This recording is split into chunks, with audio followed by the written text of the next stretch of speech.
अगर आपको आपके घुटनों में से टक-टक की आवाज़ें आती हैं, तो इसकी बहुत सारी वजूहात हो सकती हैं। कुछ वजूहात होती हैं कि जो कि बिल्कुल नॉर्मल है कि अगर आपके जोड़ों में से आवाज़ आती है। लेकिन कुछ ऐसी कंडीशंस होती हैं, जिसमें अगर आपके घुटनों में से टक-टक की आवाज़ आ रही है, तो फिर वो मसले वाली बात है।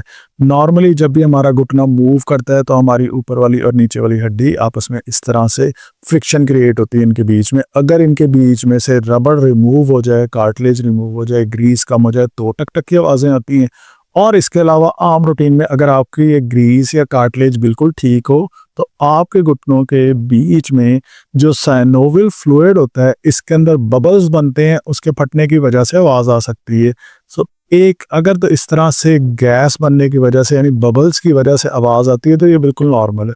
लेकिन अगर कुछ लोगों के अंदर इस जगह के ऊपर मौजूद ग्रीस कम हो जाए, लाइक इस तरह से नॉर्मली होती है, ऐसे होती है, और अगर ये इस तरह हो जाए ना ये, तो फिर इसका नुकसान ये होता है कि ऊपर वाली हड्डी और नीचे वाली हड्डी ड्यूरिंग मूवमेंट जब हमारे घुटने हिलते हैं, तो हड्डियां आपस में रगड़ती हैं। ये रगड़ने की वजह से यहाँ पे नोकदार हो जाती है। इनके नोकदार होने की वजह से यहाँ पे चोट लगती है, और ये चोट जो लगती है ना, ये जो आपस में मूवमेंट के दौरान एक आवाज़ आती है, वो टक टक की आवाज़ होती है, और वो हो रगड़ की आवाज़ होती है। और अगर ये इस वजह से हो कि बीच की ग्रीस कम हो गई है, कार्टिलेज कम हो गई है, तो फिर ये मसले वाली बात है। हम इसे आर्थराइटिस कहते हैं। और इसका हमें पता किस तरह से चलता है, जब हमारे घुटनों का हम जाके अपने डॉक्टर को चेक करवाते हैं, तो डॉक्टर एक्सरे रेकमेंड करते हैं। नॉर्मली हमारा एक्सरे इस तरह का आना चाहिए था, लेकिन कैसे आना चाहिए था कि हमारी हड्डी और ये वाली हड्डी के बीच में खला जो मौजूद होना चाहिए था। लेकिन जब हम अपना एक्सरे करवाते हैं, तो हड्डियों के बीच में इस तरह से खलाई ख़त्म हो जाता है। अक्सर लोगों के एक साइड पे कम हो जाता है, अक्सर लोगों के दोनों साइडों पे भी कम हो सकता है, डिपेंडिंग ऑन कि आपको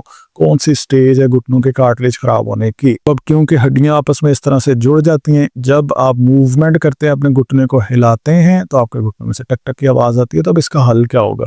इसका हल ये है कि आपने अपने नियर बाय किसी भी थेरेपी सेंटर पे जाना है। तो आपके जो फिजियोथेरेपिस्ट है ना, वो जानते होते हैं डिफरेंट ऐसी डायरेक्शंस या मूवमेंट, जिस डायरेक्शन के अंदर आपके घुटने को नीचे की तरफ खींचा जाए, तो आप अपने घुटनों के बीच में खला लेके आ सकते हैं। लाइक ये वाला जो मसला है, इसको आपने यहाँ पे लेके जाना है, तो आपके घुटनों में से टक टक की आवाज़ें या जो आवाज़ें आ रही थी, कड़कड़ की आवाज़ें आ रही थी, यूँ लगता है जैसे कुछ रगड़ रहा है बीच में से, वो कम हो जाती हैं।